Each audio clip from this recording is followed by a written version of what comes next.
ಮಂಡ್ಯದಲ್ಲಿ ಶಾಸಕರ ಹುಟ್ಟುಹಬ್ಬದ ಕಾರ್ಯಕ್ರಮದಲ್ಲಿ ಭಾರಿ ರಾದ್ಧಾಂತನೆ ನಡೆದೋಯಿತು. ಕೆಆರ್ ಪೇಟೆಯಲ್ಲಿ ಬಾಡೂಟ ಉಚಿತ ಸೀರೆಯನ್ನ ನೀಡಲಾಗ್ತಾ ಇತ್ತು. ನೋಡಿ, ಕೆಆರ್ ಪೇಟೆಯಲ್ಲಿ ಶಾಸಕರ ಹುಟ್ಟುಹಬ್ಬದಂದು ಬಾಡೂಟ ಏರ್ಪಡಿಸಲಾಗಿತ್ತು.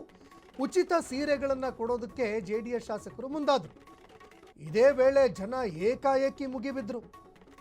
ಜೆಡಿಎಸ್ ಶಾಸಕ ಎಚ್.ಟಿ. ಮಂಜು ಬರ್ತ್ಡೇಯಲ್ಲಿ ದಿಢೀರನೆ ಕಾಲ್ತುಳಿತ ಸಂಭವಿಸಿದೆ.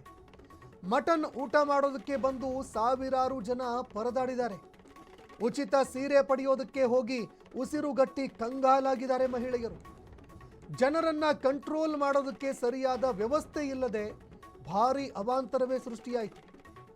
ಭಾರಿ ನೂಕು ನುಗ್ಗಲಿನಲ್ಲಿ ಸಿಲುಕಿ 5 ಜನ ಕೈ ಕಾಲು ಮುರಿದು ಹೋಗಿದೆ ಅನ್ನೋ ಮಾಹಿತಿ ಲಭ್ಯವಾಗ್ತಾ ಇದೆ.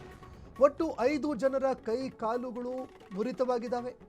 ಖುಷಿಯಿಂದ ಊಟಕ್ಕೆ ಬಂದವರಿಗೆ ಎದುರಾಯಿತು ಪ್ರಾಣ ಸಂಕಟ. ನೋಡಿ, ಹಿಂದೆ ಅನೇಕ ಸಂದರ್ಭದಲ್ಲಿ ನಾವು ನೋಡಿದ್ದೀವಿ, ಕಾಲ್ತುಳಿತಕ್ಕೆ ಅನೇಕರು ಜೀವನೇ ಕಳ್ಕೊಂಡಿದ್ದಾರೆ.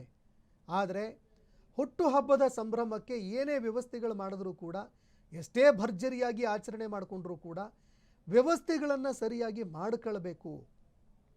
ಈ ರೀತಿಯಾಗಿ ಪ್ರಚಾರದ ಒಂದು ಗೀಳಿಗೆ ಅಥವಾ ಜನರಲ್ಲಿ ಜನಪ್ರಿಯತೆಯನ್ನು ಹೆಚ್ಚಳ ಮಾಡಬೇಕು ಅನ್ನೋ ಕಾರಣಕ್ಕೋಸ್ಕರ ಜನರ ಜೀವವನ್ನು ಪಣಕ್ಕಿಡುವಂಥದ್ದು ಸರಿಯಲ್ಲ. ಅದಕ್ಕೆ ಸಂಬಂಧಪಟ್ಟಂತೆ ಈ ರೀತಿಯಾಗಿ ಸಾರ್ವಜನಿಕವಾಗಿ ಆಚರಣೆ ಮಾಡಿಕೊಳ್ಬೇಕಾ ಬೇಡವಾ ಅನ್ನುವಂತಹ ಪ್ರಶ್ನೆ ಒಂದು. ಇದರ ಜೊತೆಗೆ ಈ ರೀತಿ ಭಾರಿ ಪ್ರಮಾಣದಲ್ಲಿ ಜನ ಸೇರಿದಂತಹ ಸಂದರ್ಭದಲ್ಲಿ ಅದನ್ನು ಮ್ಯಾನೇಜ್ ಮಾಡುವಂತಹ ಪರಿಜ್ಞಾನ ನಾಯಕರಿಗಿರಬೇಕು. ಇದೀಗ ಯಾರು ಖುಷಿಯಿಂದ ಊಟ ಮಾಡಿ ಸೀರೆಯನ್ನು ಪಡ್ಕೊಳ್ಳೋದಕ್ಕೆ ಬಂದಿದ್ರು, ಅವರು ಪ್ರಾಣ ಸಂಕಟದಿಂದ ಒದ್ದಾಡುವ ಪರಿಸ್ಥಿತಿ ಎದುರಾಗ್ತಾ ಇದೆ.